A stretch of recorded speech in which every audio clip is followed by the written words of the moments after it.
Brit. A sheriff without a gun, a town without mercy, the young land, 1959. Thomas Callahan had never been to the young land before. The town was just a dot on the map, a dusty settlement that had grown up too fast without enough rules to keep order. Brit desk. He arrived in the late afternoon, his horse kicking up clouds of red dust as it trotted along the uneven road leading into the town. The sun was dipping low, casting long shadows across the wooden buildings that lined the main street. Desperate. Some of the structures leaned slightly to one side, their paint peeling from years of harsh weather. It was clear that this was not a place that had seen care or attention for a long time. Brit. Thomas was a young man, just 28, but he carried himself with a calm confidence that made people notice him.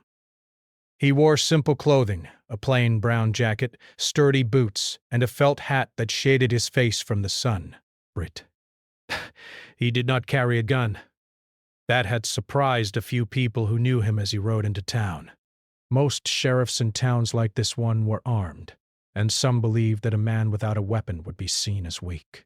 But Thomas had always believed that respect came not from the barrel of a gun, but from courage, fairness, and patience. Brit. As he entered the main street, he noticed the silence first. Not a single child ran through the streets. No shopkeeper leaned outside their door to greet a passerby. Brit. Even the clatter of horseshoes on the wooden boardwalk seemed muted, as though the town itself was holding its breath. He could sense it immediately. The young land had grown wild and the people were afraid. Brit.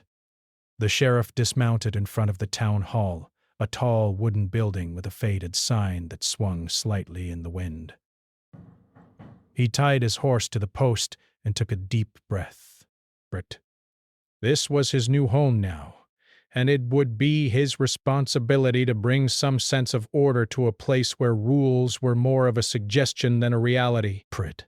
As he stepped inside the hall, he was met with a few wary glances. The room was small, with dusty chairs and a long table that looked like it had been through several town meetings, arguments, and perhaps a few fights. Brit. A clerk sat behind the table, a man with a thin mustache and nervous eyes. "You're the new sheriff, huh?" the clerk asked, his voice uncertain. Brit. "Yes," Thomas replied calmly. "I am." The clerk hesitated, as if trying to decide whether Thomas was someone to trust or fear. Brit. Finally he nodded. "Well, you'll have your work cut out for you." Brit. This town! It's not like any place you've seen. People do what they want. Brit. "And the Moore gang," he swallowed hard. "They run half the place." Thomas listened carefully. Brit. He had heard stories of the Moore gang before even arriving, but hearing it from someone in town made it feel real. Silas Moore, the gang leader, was known for intimidation, for using fear to control people. Brit knows. Thomas had a long road ahead, and the clerk's words confirmed that. "I will do what I can to help," Thomas said, his voice steady. Brit. "But I do things a little differently." The clerk looked puzzled. "How do you mean?"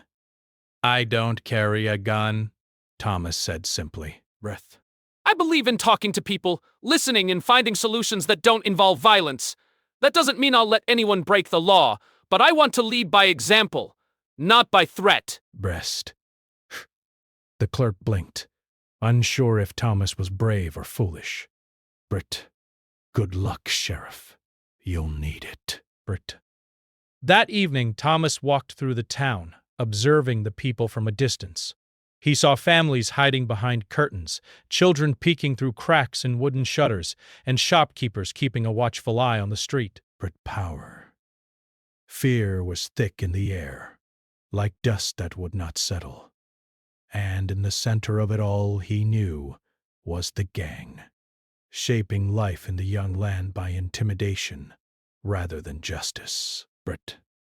Still, Thomas did not feel discouraged. Brit. He had always believed that every place, no matter how troubled, could change if someone tried hard enough. He knew that winning respect would take time, patience, and courage. Brit. It would not be about showing strength through weapons, but showing strength through fairness and wisdom. The next morning, Thomas made his first real attempt to introduce himself to the townspeople. He visited the small market, greeting shopkeepers and asking about their lives.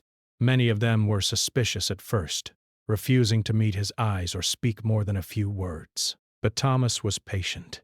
He listened to their concerns, wrote down their names, and promised to help in any way he could.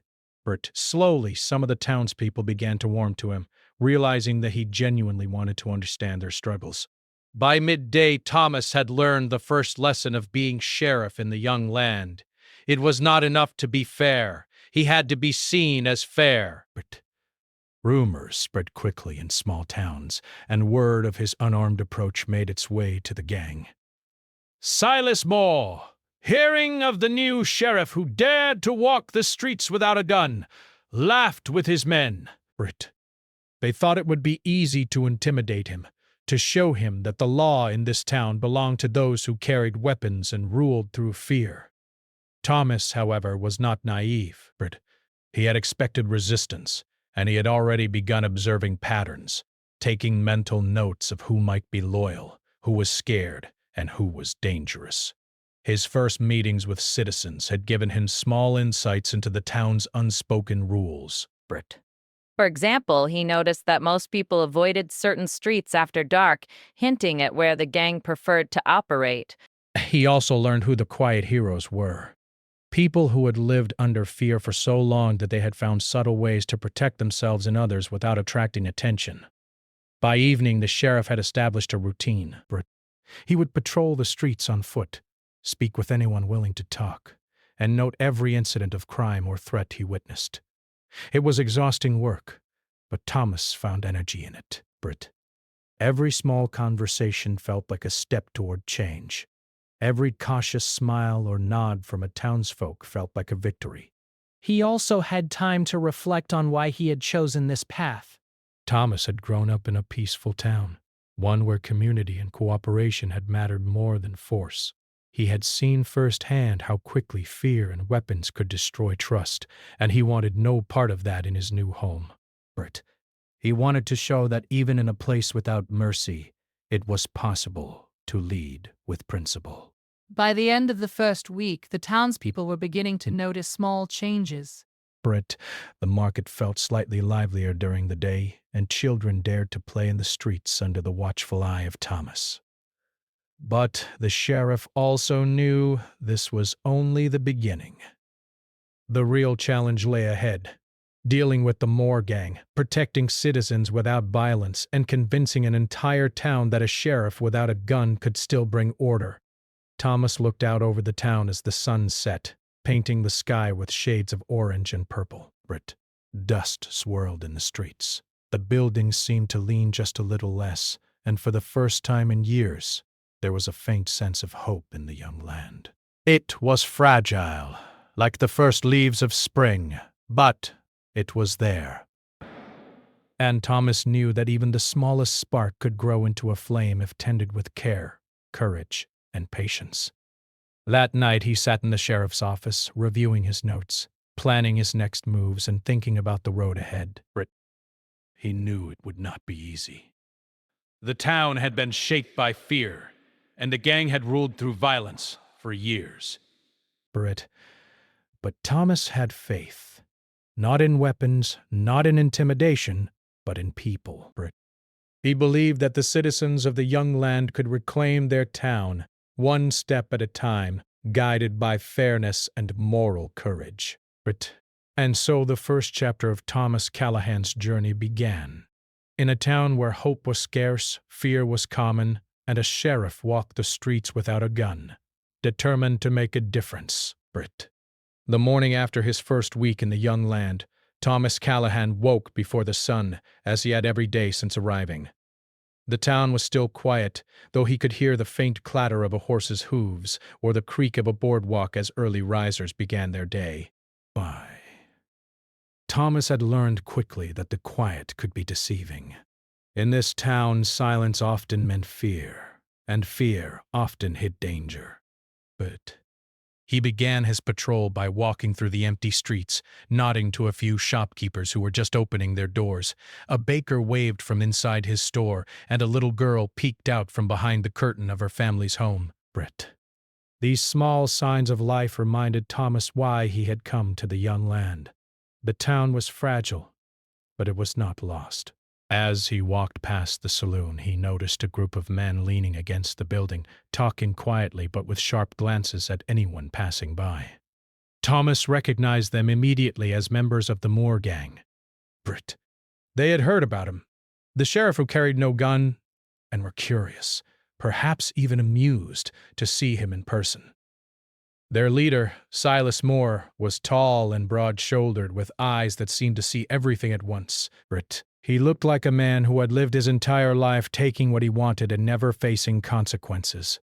Thomas didn't stop, Brit. He didn't even acknowledge them. Instead, he continued down the street, observing carefully, Brit.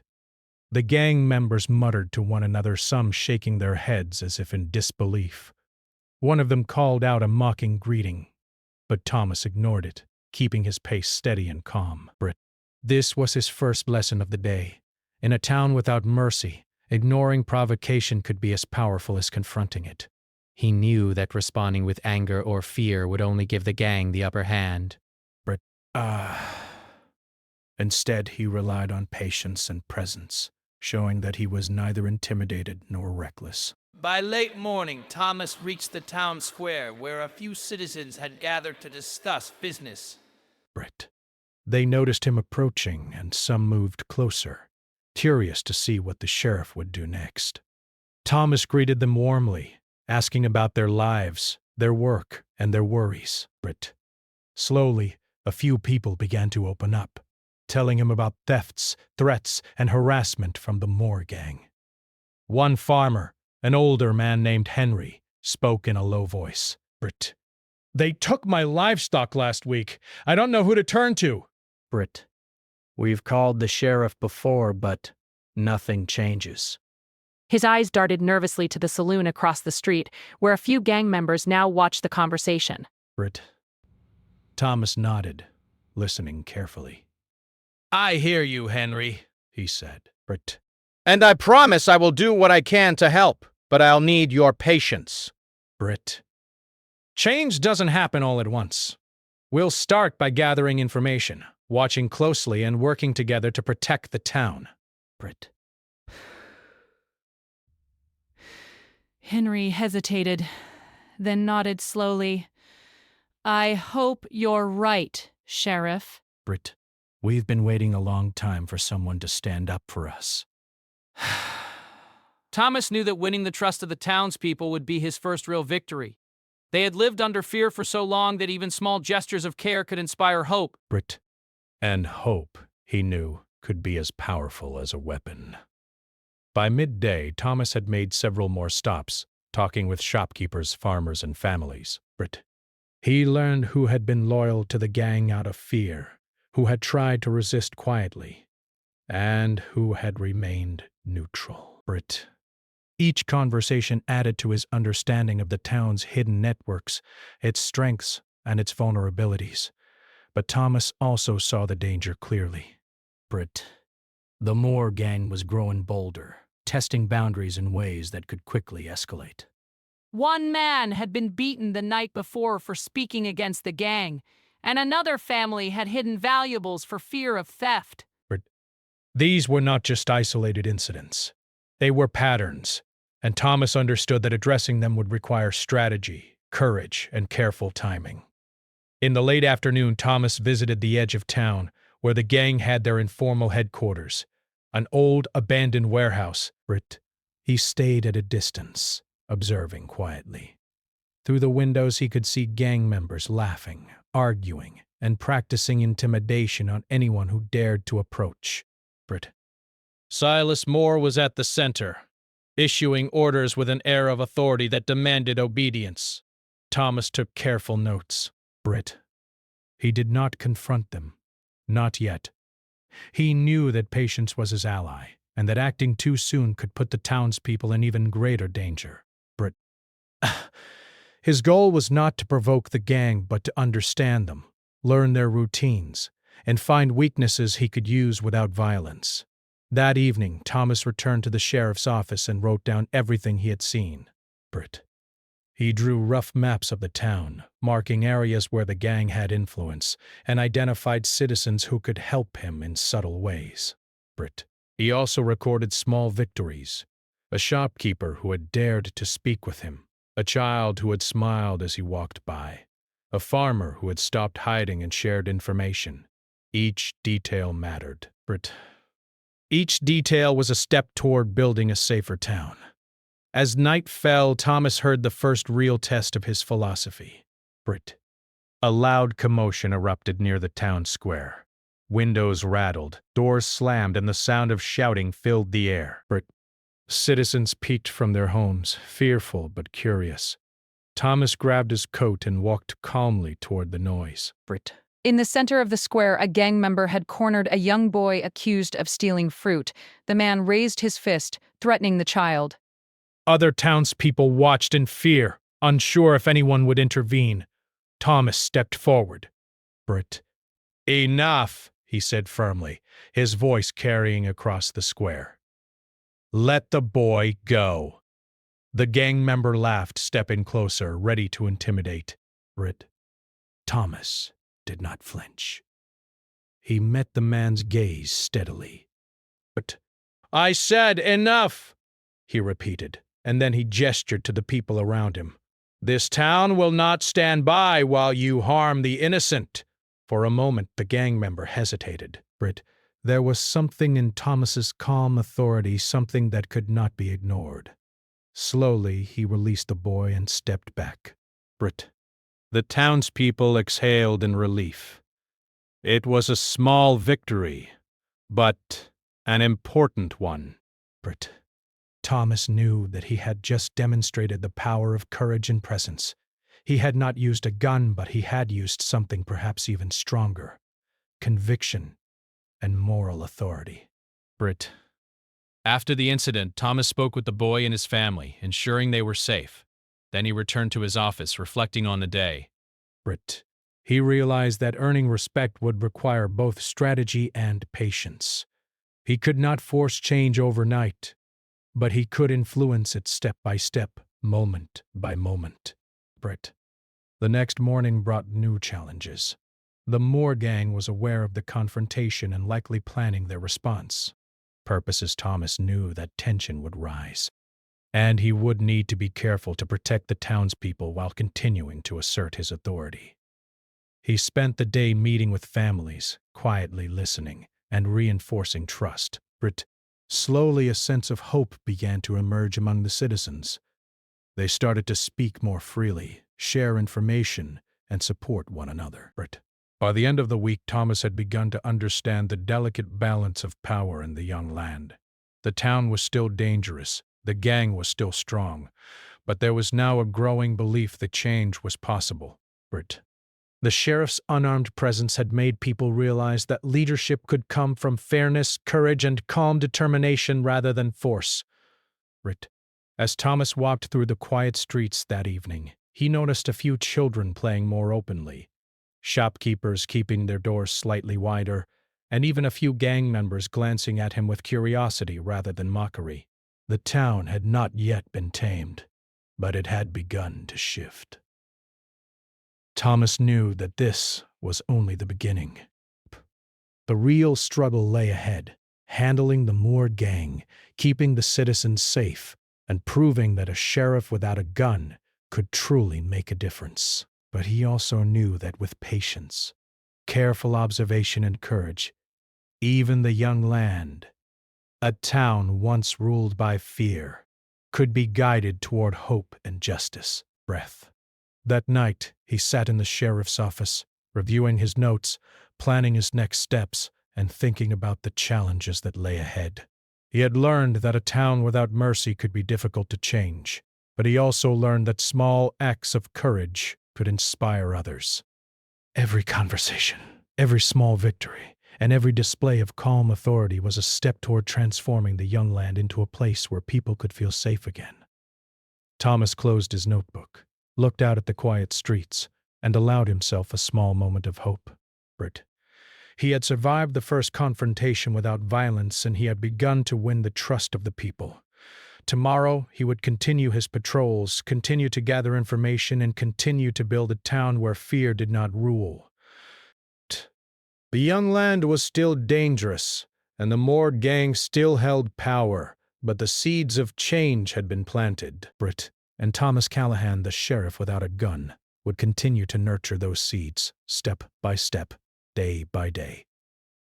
The days that followed the small victory in the town square were tense. Thomas Callahan had won the respect of a few citizens, but the Moor gang had not forgotten the confrontation. Silas Moore and his men were watching him closely, waiting for an opportunity to test the sheriff again. Thomas knew that fear still ruled the young land, and that even one misstep could endanger the townspeople. It started with small acts. A window was broken at a baker's shop. A few chickens disappeared from a farmer's yard. And a child came home with a bruised arm, claiming he had been pushed by one of the gang's younger men. Each incident was minor in isolation, but together they created an atmosphere of tension and anxiety. Thomas recorded every detail, speaking with witnesses quietly and carefully, making sure the citizens felt heard and protected, even if the full danger had not yet come to light. One morning, Thomas visited the home of a widow named Mrs. Carver. She lived on the outskirts of town with her 2 children and had been quietly suffering under the gang's pressure for years. The Moor men had threatened her several times, demanding she sell her small farm for little money. When Thomas arrived, he found her crying softly, worried that today would be the day they forced her from her land. Mrs. Carver, he said gently, I'm here to help.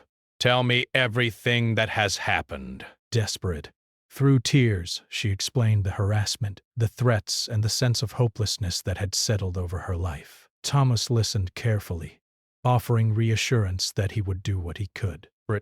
He encouraged her not to give in to fear, but he also knew that protecting her required caution.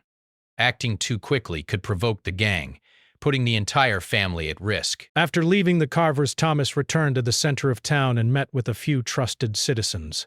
They had begun to form a small network of observers who could share information about the gang's movements. This group was careful, discreet, and loyal. Thomas emphasized that their role was not to confront the gang directly, but to collect information and support one another in small ways. By midweek, the Moor gang grew bolder. One of their members confronted a merchant in the street, demanding payment for protection. The man refused, and the gang member shoved him violently, laughing as he walked away. Citizens watched from behind windows, too afraid to intervene. Thomas arrived moments later, calmly asking the merchant if he was hurt and noting the incident in his journal. He promised the man that he would address the situation, but he also reminded him to stay cautious.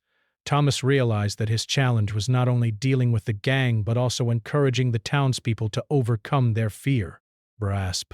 Many had lived for years under intimidation, and their instinct was to hide or submit. Changing that mindset would take time, patience, and courage. One afternoon, Thomas returned to the warehouse where the gang often gathered. From a safe distance, he observed their routines. He noticed patterns. When they moved through the streets, which doors they tended to target, and even small personal habits that revealed their personalities. Silas Moore was always at the center, commanding attention while the other men followed his lead without question. Thomas took careful notes. These observations would be important later, when he planned to protect the town without risking lives unnecessarily. The real test came unexpectedly. A fire broke out at a small barn on the edge of town. Smoke rose into the sky, drawing the attention of the townspeople. Some believed it was an accident, while others whispered that the gang had started it to scare the farmers. Thomas acted quickly, organizing a small group to help put out the flames. Disparate citizens who had been hesitant to show courage stepped forward, guided by the sheriff's calm and confident direction. Together they managed to save the barn and some of the livestock inside. Brit. This event was a turning point. The townspeople realized that they could act together, under guidance, and protect themselves and their property. Brit. Thomas had shown them that leadership did not need a gun to inspire courage. Slowly, the fear that had gripped the young land began to loosen, replaced with cautious confidence. But the Moore gang did not give up. That same evening, they planned a display of power to reassert their control. Brit. They set fire to a small outbuilding near the center of town, deliberately leaving it where many people could see. The flames drew attention, and whispers of fear spread quickly. Thomas knew that confronting the gang directly in anger could lead to bloodshed, which he was determined to avoid. Instead, he focused on organizing the townspeople, ensuring that everyone knew where to go for safety and how to protect each other. Brit. He moved from home to home, calmly explaining what was happening and asking people to remain calm. Children were brought inside, families huddled together, and small groups formed to help contain the fire. Brit. Citizens followed Thomas's instructions carefully, trusting him even as fear surged through the town. By the time the fire was under control, no one had been seriously hurt. The gang had hoped to intimidate the town, but Thomas's calm leadership had prevented panic and injury. That night, as he walked through the streets, he noticed something remarkable. People were no longer hiding as much. Some waved quietly as he passed. Others whispered thanks, and a few even smiled. Brit. The sheriff realized that the town was beginning to believe that they could resist fear and intimidation if they acted together. Despite this small victory, Thomas knew that the struggle was far from over. Brit. The Moore gang remained a threat, and there would likely be more attempts to assert dominance. He spent the next few days carefully monitoring their movements, speaking with citizens discreetly, and reinforcing the sense of community that had begun to take root. Brit. One afternoon, Thomas met with Henry, the farmer he had spoken to earlier. Henry's livestock had been threatened again, and the man was frustrated and fearful. Brit. Thomas listened patiently and reminded Henry that patience and planning were essential. "We will find a way to protect your farm," he said firmly. Brit. "But we must act carefully. Rash action will only make things worse." Thomas then devised a plan to strengthen the town's defenses without confronting the gang directly. Brit. He identified safe routes for farmers to move their animals, suggested ways to secure homes and businesses, and encouraged neighbors to watch out for one another. Small changes like these began to make a difference. Brit. Powers. Citizens started noticing who was helping them, who was trustworthy, and how even minor actions could reduce fear. Meanwhile, the Moore gang began to feel frustration. Brit. Their usual tactics of intimidation and violence were not working as they had expected.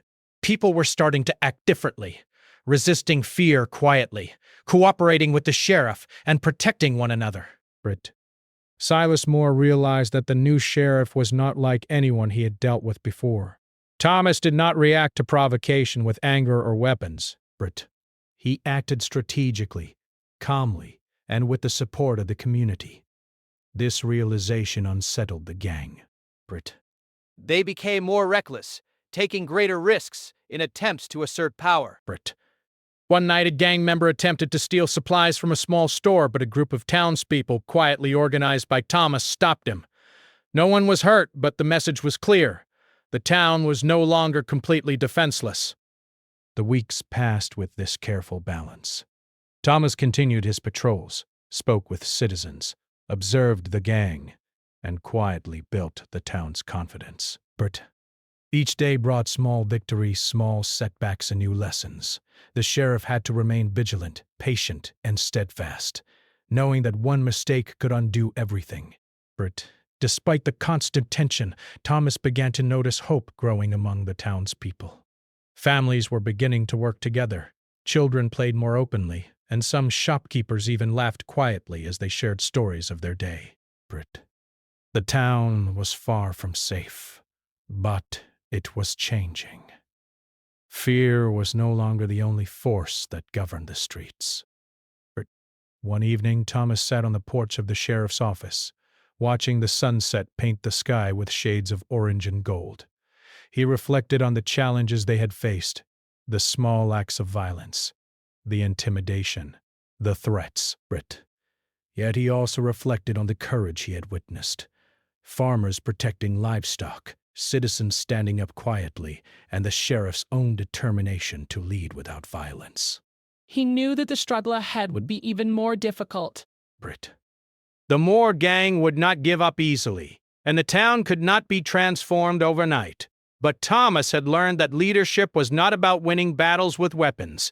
It was about guiding people, inspiring courage, and building trust.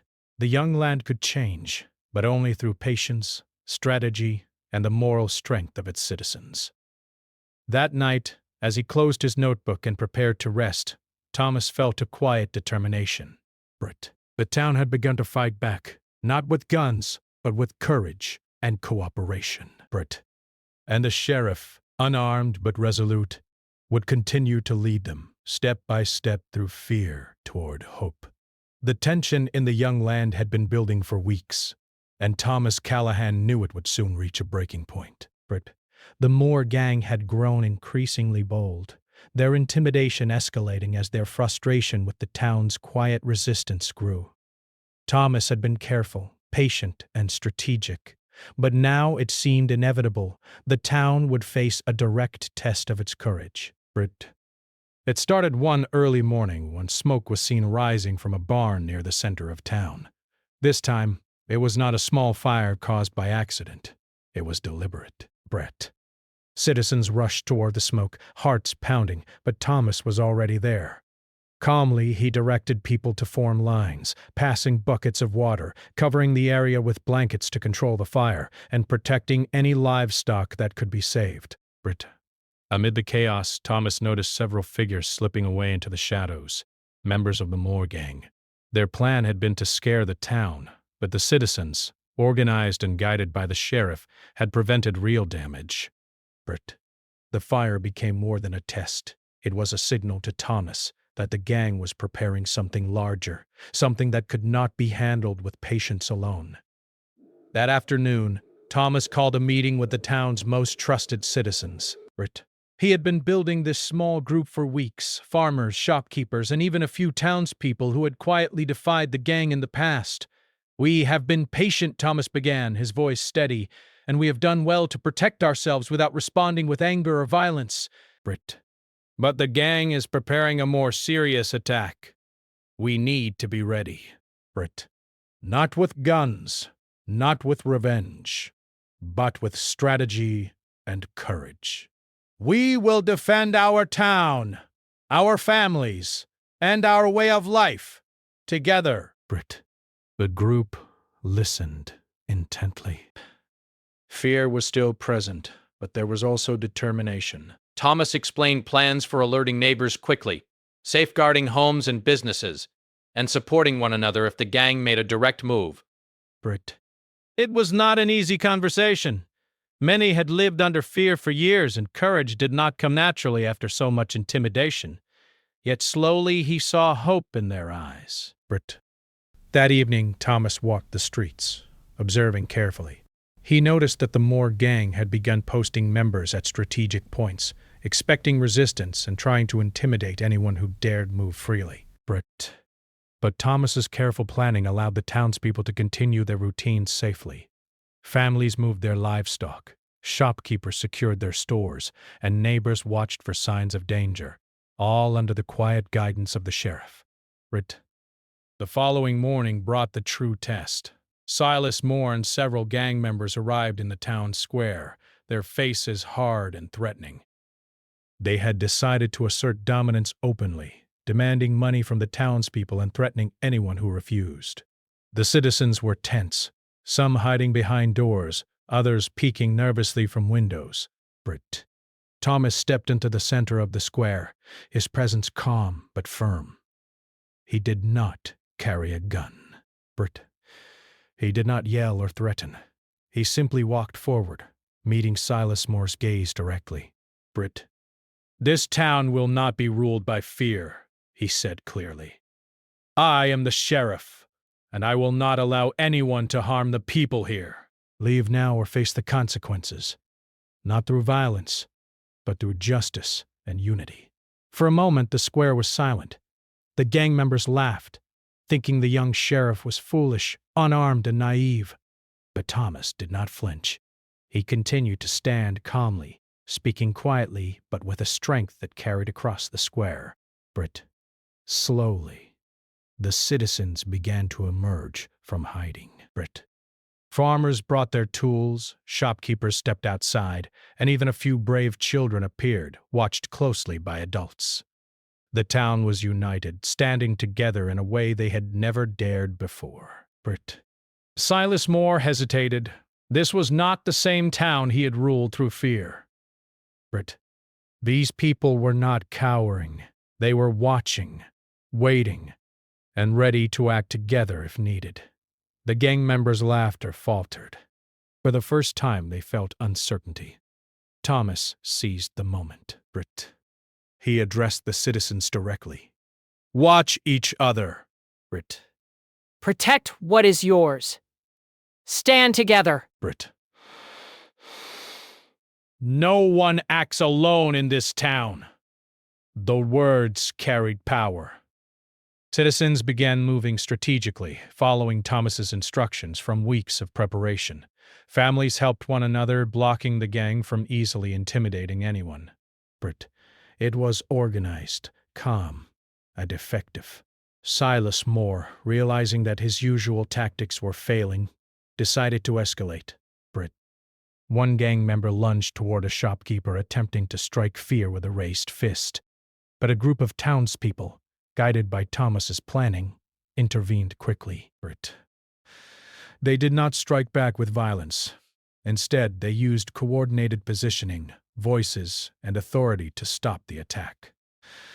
The gang member, caught off guard, stumbled and retreated.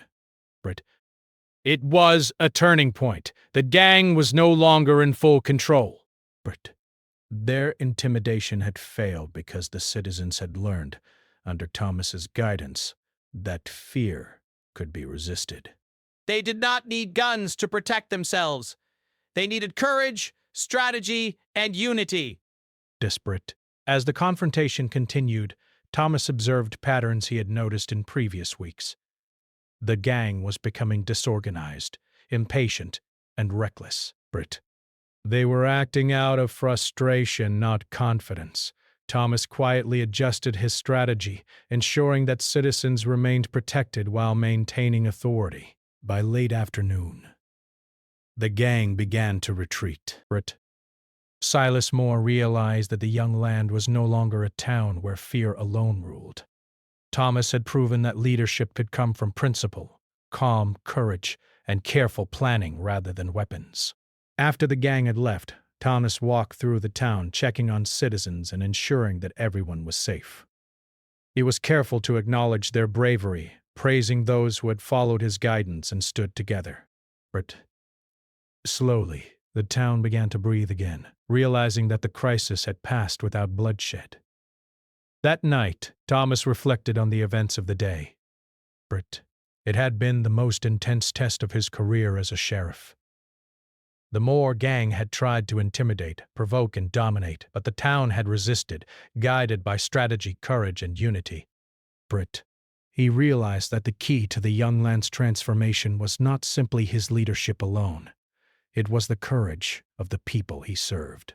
Over the following days, Thomas continued to build trust and confidence. Citizens were more willing to speak up, help one another, and act in ways that protected the community. Small incidents of harassment from the gang continued, but they were met with organized responses, making the town safer each day. The sheriff also took time to counsel individuals who had been deeply affected by fear for years. He encouraged families to work together, taught shopkeepers ways to secure their businesses, and guided children in simple safety practices. The town was beginning to heal, and hope was growing steadily. One afternoon, Thomas visited Mrs. Carver and her children. They were smiling for the first time in weeks. tending to their garden and speaking quietly of their plans for the future. Brit. Thomas felt a deep sense of satisfaction. The town was not yet completely safe, but the people were no longer helpless. Brit. They were beginning to reclaim their lives. By the end of the week, Thomas walked through the main street and noticed subtle but powerful changes. Shopkeepers greeted each other openly. Children played in the streets under watchful eyes, and citizens moved with a sense of confidence rather than fear. Resp. Even some gang members who lingered on the edges seemed uncertain, realizing that their usual tactics no longer worked as effectively. Thomas understood that the battle was far from over. Brit. Silas Moore and his gang could return at any time and challenges would continue, but the town had reached a turning point. The people had learned that courage, organization, and guidance could protect them even in a land without mercy. That night, Thomas sat in the sheriff's office reviewing notes and planning for the days ahead. He knew that maintaining safety required constant vigilance, patience, and communication. But he also knew that the town was ready to face future challenges, strengthened by the lessons they had learned together. The young land had faced a moment of great danger, and the citizens had responded with courage. The sheriff, unarmed but determined, had guided them through the crisis. Brit. The town had seen that fear could be resisted, that leadership could come without guns, and that unity could triumph over intimidation. As Thomas looked out at the quiet streets, the stars beginning to shine above, he felt a sense of quiet pride. Brit. The young land was changing, slowly but surely. The turning point had been reached, and the town was ready to continue its journey from fear toward hope. The weeks following the town's confrontation with the Moore gang were quiet, but they were not idle. Thomas Callahan continued his patrols through the streets of the young land, walking slowly, observing carefully, and speaking with citizens wherever he could. Brit. The town had begun to breathe again, but Thomas knew that safety and trust were fragile. Brit. A single misstep, a single act of fear or violence could undo weeks of careful progress. Despite this, there was a noticeable change in the townspeople. Shopkeepers now greeted each other openly in the morning light. Children played in the streets with cautious laughter, and neighbors offered quiet support to one another. Families who had lived for years under fear began to reclaim their sense of dignity. Thomas watched these small victories with quiet satisfaction, knowing that leadership was not about dramatic showdowns, but about helping people believe in themselves. One morning, Thomas visited the town square where he noticed a group of townspeople gathered around a makeshift notice board. They were posting messages of community events, warnings of potential hazards, and reminders to help one another. It was a small thing, but it symbolized a larger shift. The people were beginning to take responsibility for their town, inspired by the sheriff's guidance. Thomas stopped to speak with a young boy named Samuel, who had been part of the town's watch efforts during the gang's earlier attacks. Samuel looked up at the sheriff with a mix of pride and nervousness. I never thought I could be brave, the boy admitted. But yesterday I helped guide Mrs. Carver's chickens to safety. It felt good. Thomas smiled. That's exactly what courage is, Samuel. Not being fearless, but acting despite fear. You helped your neighbors, and that matters more than you know. Moments like these reminded Thomas why he had chosen to serve in the young land. It was not for glory or recognition. It was for the people who had been silenced by fear for so long, the families who had learned to hide rather than live, and the children who deserved to grow up believing in safety and hope. The Moore gang had retreated after the confrontation, but Thomas knew they would return if they sensed weakness. He had spent weeks quietly learning their habits, their patterns, and their weakness.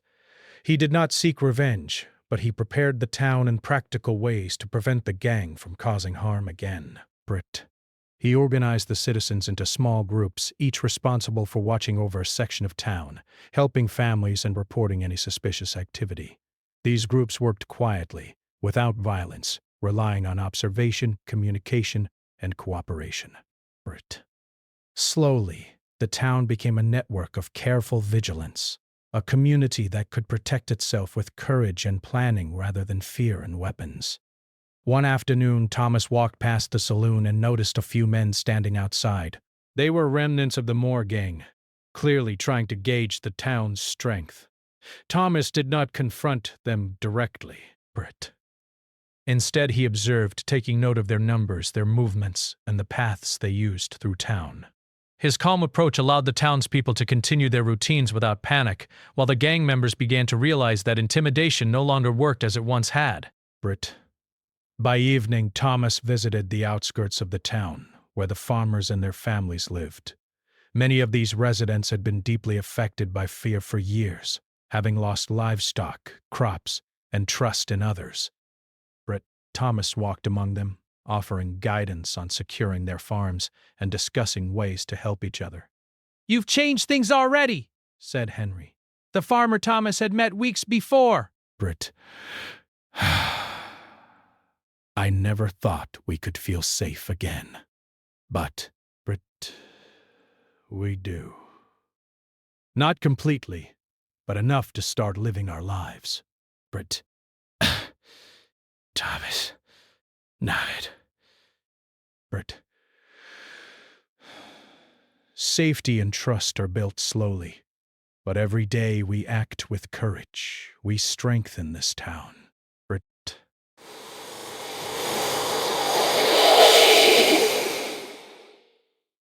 As days passed, the town grew stronger. Britt.